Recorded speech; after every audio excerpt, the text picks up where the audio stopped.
বিসমিল্লাহির রহমানির রহিম। আসসালামু আলাইকুম। প্রিয় শিক্ষার্থীরা, তোমরা কেমন আছো? আশা করি আল্লাহ তাআলার অশেষ রহমতে ভালো আছো। আমিও আল্লাহ তাআলার অশেষ রহমতে ভালো আছি। আজকে আমি তোমাদের অর্থনীতি প্রথম পত্র থেকে একাদশ এবং দ্বাদশ শ্রেণীর প্রথম অধ্যায়ের পাঠ নিয়ে আলোচনা করব।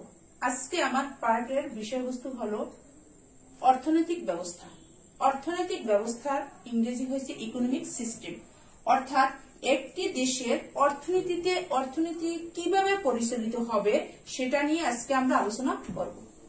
অর্থনীতির সিস্টেম হয়েছে যেসব নিয়ম নীতি বা যেসব নিয়ম কানুনের মাধ্যমে একটি দেশের অর্থনীতি পরিচালিত হয় তাকে আমরা বলবো অর্থনৈতিক ব্যবস্থা।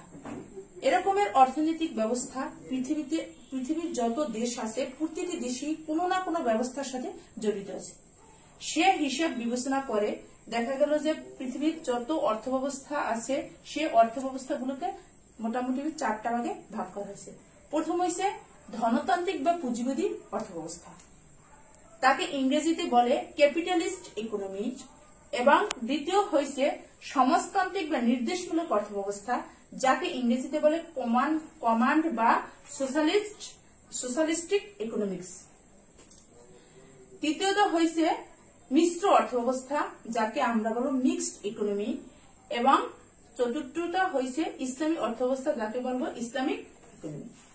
এখন এই পুঁজিবাদী বা ধনতান্ত্রিক অর্থ ব্যবস্থা কি বা কাকে বলে, কোন দেশের জন্য একটি পুঁজিবাদী অর্থ ব্যবস্থা পরিচালিত হবে, কোন দেশ সেটা আওতায় পড়বে, সেটা নিয়ে আমরা আলোচনা করব। 1930 সালে প্রথম যে পুঁজিবাদী অর্থ ব্যবস্থা প্রবর্তন হয়, অর্থাৎ 1930 সালে পৃথিবীর অনেক দেশই কি এই অর্থ ব্যবস্থার মাধ্যমে উৎপাদন কার্য এবং ওই দেশ পরিচালিত হয়। সেই পুঁজিবাদী বা ধনতান্ত্রিক অর্থ ব্যবস্থা বলতে ওই দেশটাকে বোঝানো হয়েছে যে দেশের মালিকানা থাকবে বেসরকারি, ব্যক্তি উদ্যোগ পরিচালিত হবে এবং সম্পূর্ণ সম্পদের মালিক ব্যক্তি হাতে ন্যস্ত থাকবে। এরকমের অর্থ ব্যবস্থাকে আমরা বলবো ধনতান্ত্রিক বা পুঁজিবাদী অর্থ ব্যবস্থা। আমি কি বলছি, ধনতান্ত্রিক বা পুঁজিবাদী অর্থ ব্যবস্থা কোন সরকারি হস্তক্ষেপ থাকবে না, সম্পূর্ণই থাকবে কি বেসরকারি হস্তক্ষেপ। কোন সরকার যে জায়গায় কোনো কাজ করবে না, ব্যক্তি সম্পূর্ণ কাজের অধিকারী থাকবে। যদি লাভবান হয় তাও ব্যক্তি হবে, আর যদি লসের ভাগী হয় সেটাও ব্যক্তি হবে, অর্থাৎ সমস্ত সম্পদ থাকবে কোনো ব্যক্তিগত উদ্যোগে পরিচালিত হবে। তারপর আমরা বলি সমাজতান্ত্রিক বা নির্দেশমূলক অর্থ ব্যবস্থা। সমাজতান্ত্রিক বা নির্দেশমূলক অর্থ ব্যবস্থার জনক হলেন অধ্যাপক কার্ল মার্কস এবং এঙ্গেলস। ওনারা প্রথম সমাজতান্ত্রিক অর্থ ব্যবস্থা পরিচালন করেন। অর্থাৎ সমাজতান্ত্রিক অর্থ ব্যবস্থা বলতে ওই অর্থ ব্যবস্থাকে বোঝানো হয়েছে যে অর্থ ব্যবস্থায় কোনো ব্যক্তি উদ্যোগ থাকবে না, সম্পূর্ণ সম্পদের মালিক থাকবে কে? সরকার। সরকার তার নির্দেশ অনুযায়ী যে অর্থ ব্যবস্থাটা পরিচালিত করবে, সরকার তার নির্দেশ অনুযায়ী যে অর্থনৈতিক কার্যক্রম পরিচালনা করবে, সেটাকে আমরা বলবো সমাজতান্ত্রিক বা নির্দেশমূলক অর্থ ব্যবস্থা। অর্থাৎ কেন্দ্রীয় কমান্ডের অধীনে কেন্দ্রীয় নির্দেশ অনুযায়ী যে অর্থ ব্যবস্থা পরিচালিত হবে তাকে আমরা বলবো সমাজতান্ত্রিক অর্থ ব্যবস্থা। এদিক থেকে আমরা এই দুইটা ধনতান্ত্রিক এবং সমাজতান্ত্রিক যদি আমরা একটা পার্থক্য দেখি, যে সমাজতান্ত্রিকে আর ধনতান্ত্রিক সম্পূর্ণ বিপরীত রূপে আছে। অর্থাৎ ধনতান্ত্রিক ব্যক্তি উদ্যোক্তা থাকবে, সমাজতন্ত্র কোনো ব্যক্তি উদ্যোক্তা থাকবে না। ধনতন্ত্র হয়েছে মুনাফা, তার ব্যক্তির উদ্যোক্তারই কাজ হয়েছে সে মুনাফা কিভাবে লাভবান হবে, কিভাবে সর্বোচ্চ মুনাফা অর্জন করবে। আর সমাজতন্ত্রে তার মুনাফা অর্জন করা মূল উদ্দেশ্য না, সে জনগণের কল্যাণের জন্য কাজ করবে। কি করবে? জনগণের কল্যাণের জন্য কাজ করবে। আচ্ছা, তারপর হয়েছে মিশ্র অর্থ ব্যবস্থা, যাকে আমরা বলি মিক্সড ইকোনমি। মিশ্র অর্থ ব্যবস্থা বলতে ওই অর্থ ব্যবস্থাকে বোঝানো হয়েছে যে জায়গায় ব্যক্তি স্বাধীনতাও থাকবে আবার সরকারের নির্দেশনাও থাকবে। কি থাকবে? ব্যক্তি স্বাধীনতাও থাকবে আবার সরকারের নির্দেশনাও থাকবে, ব্যক্তি উদ্যোগও থাকবে, সরকারের উদ্যোগও থাকবে। এই দুইটার সমন্বয়ে যে অর্থ ব্যবস্থা পরিচালিত হবে সেটাকে আমরা বলবো কি মিশ্র অর্থ ব্যবস্থা। আর ইসলামী অর্থব্যবস্থা বলতে ওই অর্থব্যবস্থাকে বোঝানো হয়েছে যে অর্থব্যবস্থা সম্পূর্ণ কোরআন এবং হাদিস অর্থাৎ আল্লাহর কোরআন এবং সুন্নাহ মোতাবেক পরিচালিত হবে, তাকে আমরা বলবো ইসলামী অর্থব্যবস্থা। এইটা হচ্ছে অর্থব্যবস্থার যে 4টা ধাপ আছে, সেই ধাপ নিয়ে আমি মোটামুটি তোমাদের কাছে। এখন আমি এই কোন অর্থব্যবস্থাটি ধনতান্ত্রিক, কোনটা সমাজতান্ত্রিক, কোনটা মিশ্র এবং কোনটা ইসলামী অর্থব্যবস্থা এর বৈশিষ্ট্য নিয়ে আলোচনা করব।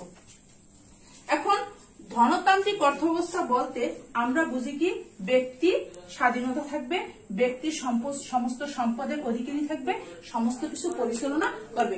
এই দিক থেকে বিবেচনা করা যায় ধনতান্ত্রিক অর্থব্যবস্থার ব্যক্তি মালিকানাধীন। তার প্রথম বৈশিষ্ট্য হচ্ছে কি, ব্যক্তি মালিকানাধীন, অর্থাৎ ধনতন্ত্র হইতে হলে তাকে ব্যক্তি মালিকানা থাকতে হবে।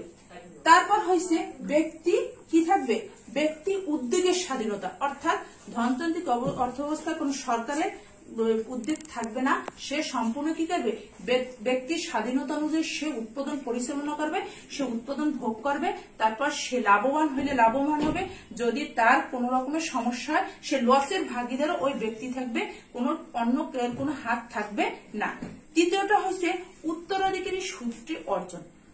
ধনতান্ত্রিক অর্থব্যবস্থা বেশিরভাগই তার পূর্বপুরুষের কাছ থেকে আসে, অর্থাৎ পূর্বপুরুষ যে বিজনেস করে, যে ব্যবসা পরিচালনা করে, যে সম্পদের মালিক থাকে, সেটা তার পরবর্তী জেনারেশনের উপরে ন্যস্ত থাকে। এইটা হচ্ছে উত্তরাধিকারী সূত্রে তারা ধনতান্ত্রিক অর্থব্যবস্থায় বেশিরভাগই পরিচালিত হয়। তারপর হচ্ছে প্রতিযোগিতা। ধনতান্ত্রিক অর্থব্যবস্থা একটা প্রতিযোগিতায় বিদ্যমান থাকবে।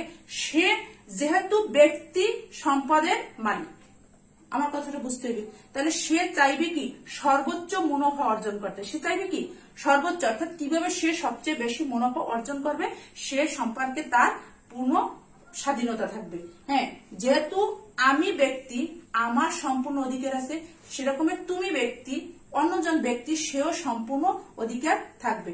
তার জন্য এই জায়গায় প্রতিযোগিতা থাকবে, দামের ক্ষেত্রে প্রতিযোগিতা থাকবে, অর্থাৎ আমি যদি দ্রব্যটি সম্পর্কে বেশি দাম আদায় করি, অন্যজন সে প্রতিযোগিতার মার্কেটে সে কম দামে যদি বিক্রি করে, তাহলে দেখবা যে কাস্টমার বা যে কোনো দ্রব্যটা তার কাছ থেকে ক্রয় করবে।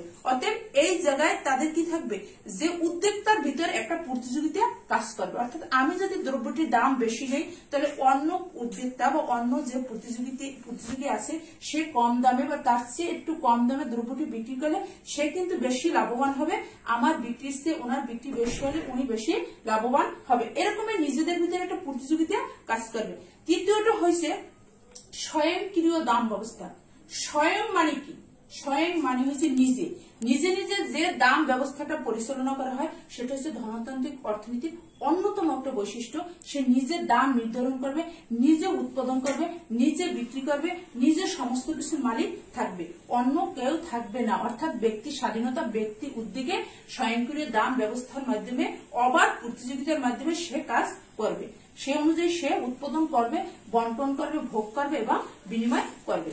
তারপর হচ্ছে কি, ধনতান্ত্রিক অর্থব্যবস্থার আর একটা বৈশিষ্ট্য হচ্ছে সম্পদের অসম বন্টন।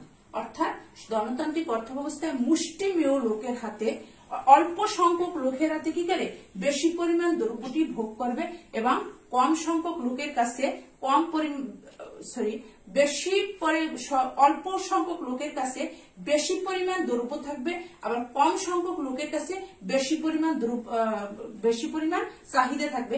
অর্থাৎ বেশি লোক থাকলে সে জায়গায় তাদের সম্পদ কম থাকবে, আর কম লোকের হাতে বেশি সম্পদ থাকবে। আমার কথাটা বুঝাইতে পারছি? যেহেতু ধনতান্ত্রিক অর্থব্যবস্থা কি থাকবে, সম্পদের অসম, অর্থাৎ সমান হারে বন্টন হবে না। অসম বন্টনটা কি, অসম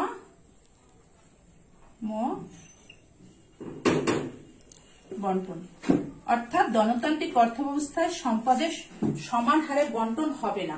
বন্টন হবে না তাহলে কি হবে, যে এ জায়গায় দেখা যায় যে মুষ্টিমেয় মানে অল্প সংখ্যক লোকের হাতে বেশি সম্পদ থাকবে, আর বেশি সংখ্যক লোকের হাতে অল্প পরিমাণ সম্পদ তাদের হাতে ন্যস্ত থাকবে। এটাকে বলে সম্পদের অসম বন্টন। অর্থাৎ সম্পদ পূর্ণভাবে বন্টন করা যাবে না। কেন যাবে না, যেহেতু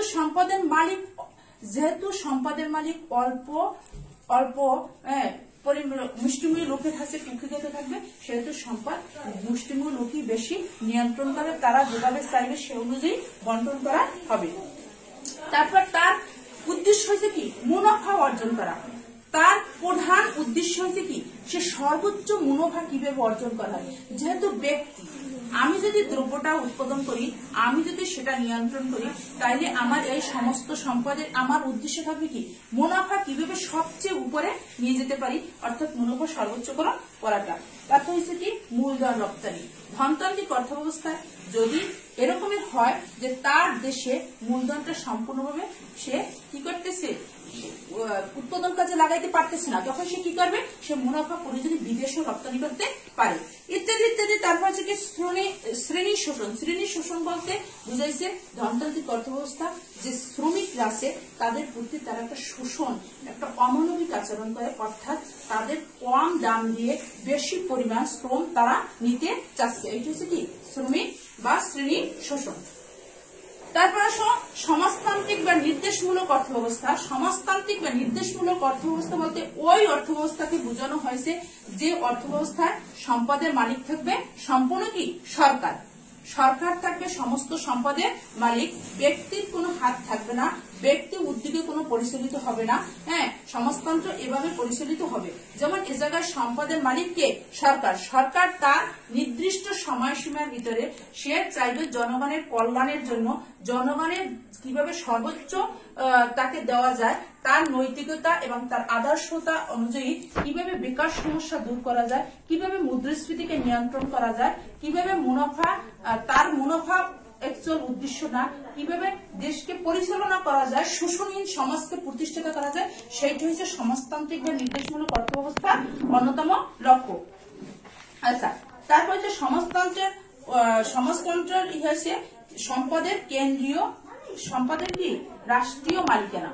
কেন্দ্রীয় পরিকল্পনা অনুযায়ী রাষ্ট্র সমাজ সম্পদ, সমস্ত সম্পদ পরিচালনা করবে, রাষ্ট্রই সমাজ সমস্ত সম্পদ সম্পর্কে সে অবগত থাকবে। এ জায়গায় কোনো ব্যক্তি উদ্যোগ থাকবে না, ব্যক্তি উদ্যোগ কোনো প্রশ্নই আসে না, সেটা হচ্ছে সমাজতন্ত্র। তারপর সমাজতন্ত্রের কিছু আছে যে বৈশিষ্ট্যের ভিতরে আছে যে রাষ্ট্রের সম্পদের রাষ্ট্রীয় মালিকানা এক, দ্বিতীয় হয়েছে শিল্পের জাতীয় সামাজিকীকরণ। সামাজিকীকরণ বলতে বুঝেছে যে শিল্পকে কিভাবে জাতীয়করণ, অর্থাৎ বড় বড় শিল্পকে সরকারের নিজস্ব উদ্যোগে তাদেরকে জাতীয়করণ করতে হয়। যেমন বাংলাদেশের ক্ষেত্রে যদি আমরা বলি, যেমন রেলপথটা কি, বিমানবন্দর, বিদ্যুৎ, এইসব বড় বড় যে শিল্প কলকারখানাগুলো আছে সেগুলো সরকার কি করবে, রাষ্ট্রীয় মালিকানা, রাষ্ট্রীয় উদ্যোগে রাষ্ট্রীয় মালিকানা সে পরিচালনা করবে। এটি হচ্ছে সমাজতান্ত্রিক অর্থব্যবস্থা দেশের একটা বড় উদাহরণ। তারপর হচ্ছে শোষণহীন সমাজ। সমাজতন্ত্রে যেহেতু ব্যক্তি থাকবে না, ব্যক্তি স্বাধীনতা থাকবে না, সমস্ত কিছু সরকার পরিচালনা করবে, সেহেতু এই সমাজতান্ত্রিক অর্থব্যবস্থাটি কি শোষণহীন সমাজভাবে পরিচালিত হবে। তারপর হচ্ছে আয়ের পূর্ণ বন্টন। বেকার সমস্যা থাকবে না সমাজতন্ত্রে। তারপর আয়ের পূর্ণ বন্টন হবে, শ্রমিকদের স্বার্থ রক্ষা করবে, কর্মসংস্থানের সৃষ্টি করবে। তারপরে হচ্ছে বেকারত্ব এবং মুদ্রাস্ফীতি থাকবে না, যেগুলো আমি আগে বলছি। কেন্দ্রীয় পরিকল্পনা অনুযায়ী পরিচালিত হবে। তোমাদের বইয়ের যে অংশটা আছে, যেহেতু আমাদের এইটা বৈশিষ্ট্যের আকারে আছে, সেহেতু তোমরা যদি বই পড়ো, একবার দুইবার পড়লে তোমাদের টোটাল আয়তে চলে আসবে। তারপর হচ্ছে মিশ্র অর্থব্যবস্থা। মিশ্র অর্থব্যবস্থা বলতে বুঝাইছে যে অর্থব্যবস্থায় সরকারি উদ্যোগও থাকবে, বেসরকারি মালিকানাও থাকবে, সরকারের নিয়ম অনুযায়ী পরিচালিত হবে, আবার বেসরকারি নিয়ম অনুযায়ী পরিচালিত হবে। এরকমের অর্থব্যবস্থাকে আমরা বলবো মিশ্র অর্থব্যবস্থা। অর্থাৎ যেমন বাংলাদেশে ব্যক্তি উদ্যোগও আছে, আবার রাষ্ট্রীয় উদ্যোগও আছে, যেটাকে বলে পাবলিক এবং প্রাইভেট পার্টনারশিপ। ঠিক আছে, অর্থাৎ পাবলিক এবং প্রাইভেট, জনগণেরও যেটা থাকবে, আবার কি থাকবে, ব্যক্তি মালিকানারও থাকবে, সরকারও থাকবে। যে জায়গায় ব্যক্তি মালিকানা থাকবে সেটা নিয়ে যে অর্থব্যবস্থাটা পরিচালিত, অর্থাৎ যে দেশটা পরিচালিত হবে, সেই দেশটাকে আমরা বলবো মিশ্র অর্থব্যবস্থার দেশ। যেমন বাংলাদেশ, ভারত, পাকিস্তান, এগুলো কি মিশ্র অর্থব্যবস্থার দেশ। আবার সমাজতন্ত্রের মূল উদাহরণ হয়েছে কোনটা, রাশিয়া সম্পূর্ণ, রাশিয়া, চীন, এগুলো হচ্ছে কি সমাজতন্ত্র ভাবে তারা পরিচালিত হচ্ছে। তবে ধনতান্ত্রিক বা পুঁজিবাদী অর্থব্যবস্থা এখন বিশুদ্ধ পুঁজিবাদী অর্থব্যবস্থা পৃথিবীতে নেই বললেই চলে। কেননা প্রতিটা দেশই হয় সমাজতন্ত্র বিদ্যমান অথবা মিশ্র অর্থব্যবস্থা বিদ্যমান। তবে কিছু কিছু দেশে ইসলামী অর্থব্যবস্থাও পরিচালিত হয়। যেমন ইসলামী অর্থব্যবস্থা বলতে আমি আগেই বলছি যে অর্থব্যবস্থা কুরআন এবং সুন্নাহ অনুযায়ী পরিচালিত হবে, অর্থাৎ আল্লাহ তাআলার নির্দেশ মোতাবেক পরিচালিত হবে, সে অর্থব্যবস্থাকে আমরা বলবো ইসলামী অর্থব্যবস্থা। যেমন আমরা উদাহরণ হিসেবে সৌদি আরবকে বলতে পারি। সৌদি আরব মোটামুটি অর্থাৎ ইসলামী অর্থব্যবস্থা হইতে হলে তার কি থাকতে হবে, কুরআন অনুযায়ী পরিচালিত হবে। তারপরে কি বৈষম্যহীন সমাজ ব্যবস্থা থাকবে, এ জায়গায় কোন বৈষম্য সাথে নৈতিকতারও উন্নয়ন থাকতে হবে। তারপর সেটি অধিকার ও দায়িত্ব সম্পর্কে সচেতন থাকতে হবে, নৈতিকতা থাকতে হবে, যত সম্পদ আছে বা বাইতুল মালে জমা থাকতে হবে। তারপরে সেটি জাকাত ভিত্তিক অর্থনীতি পরিচালিত হবে, ইসলামী শরিয়া সম্মত অর্থাৎ শরিয়া মোতাবেক পরিচালিত হবে। এগুলো হচ্ছে ইসলামী অর্থব্যবস্থা। অর্থাৎ আজকে আমরা পাঠের মাধ্যমে জানতে পারলাম কি অর্থব্যবস্থা। টোটাল পৃথিবীর অর্থব্যবস্থাকে আমি সংক্ষেপে নিজের ভাষায় একটু বলি, এত কিন্তু বইয়ের ভাষায় বললাম যে টোটাল পৃথিবীর অর্থব্যবস্থাকে 4 ভাগে ভাগ করা হয়েছে। কয় ভাগে? 4 ভাগে। আর অর্থব্যবস্থা কি?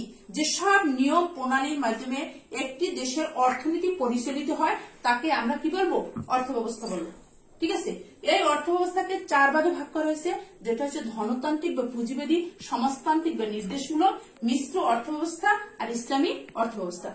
এই যে কোনো একটা তুমি পৃথিবীতে যতগুলো রাষ্ট্র আছে, যতগুলো দেশ আছে, তুমি এই যে কোনো একটা দেশ এই 4টা যে কোনো এক অর্থব্যবস্থার ভিতর দ্বারা পরিচালিত হয়।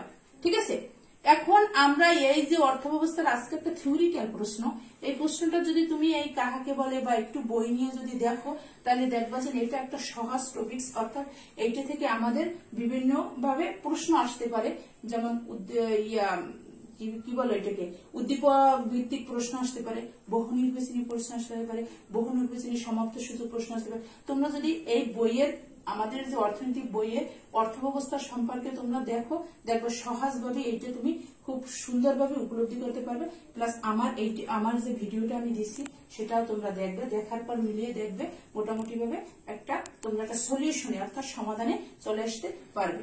আর যদি তোমাদের কোনো সমস্যা থাকে তাহলে আমার মোবাইলের যে ইনবক্স যেটাকে আমরা বলি মেসেজ বক্সে তোমরা বলতে পারো যে ম্যাডাম এইটা বুঝি নেই বা এইটা বোঝার আমার বুঝতে সমস্যা হতে পারে, তোমাদের বুঝতে সমস্যা হতে পারে, তোমরা বলবে, আমি সে তোমাদের মেসেজে বা আমি তোমাদের সেটা সমস্যা সমাধান দেওয়ার চেষ্টা করবো। তাহলে আজকে এই পর্যন্ত, আল্লাহ হাফেজ, ভালো থেকো সবাই।